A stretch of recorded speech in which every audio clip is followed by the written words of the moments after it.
du Conseil national de démocratie et de développement. 2 jours plus tôt, Moussa Dadis Camara était inconnu de la plupart des Guinéens.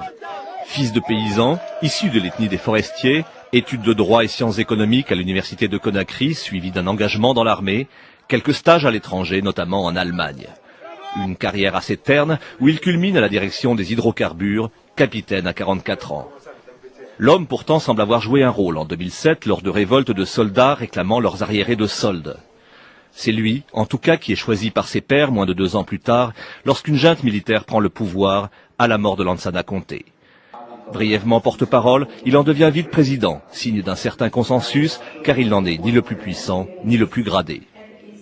Aujourd'hui, si j'ai eu la chance de conduire la destinée de la nation, je me dis, j'ai une mission qui est fondamentale, une mission qui est sacrée, une mission qui est liée à ma culture, une mission qui est liée par rapport à ma religion, par rapport à mon éducation, par rapport à ce que j'ai vécu, c'est de ne pas trahir la nation. Celui qui fut longtemps cantonné à des tâches obscures apprécie manifestement la lumière. Autoproclamé en quelques jours chef de l'État et même président de la République, il multiplie les apparitions publiques. Peu d'interviews, mais des prestations télévisées quasi quotidiennes.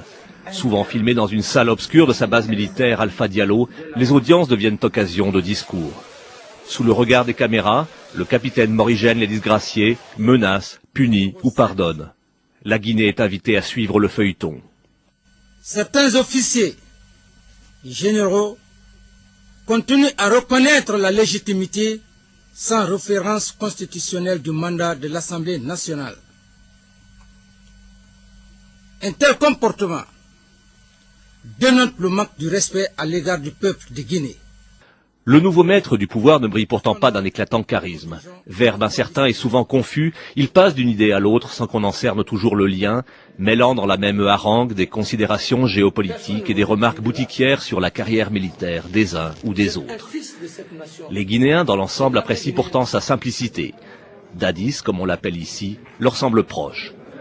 Ces croisades annoncées contre la corruption ou la drogue alimentent sa popularité, tout comme les audits spectaculaires de dignitaires déchus.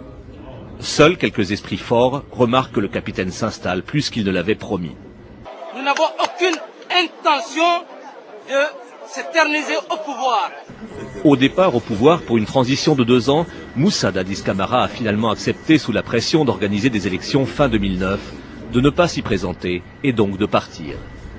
La plupart des Guinéens le croient sincère. La communauté internationale espère le prendre au mot. Lui-même aimerait, dit-on, jouer après son retrait un rôle dans une instance internationale. On saura dans quelques mois si l'étrange capitaine maîtrise aussi bien ses sorties que ses entrées.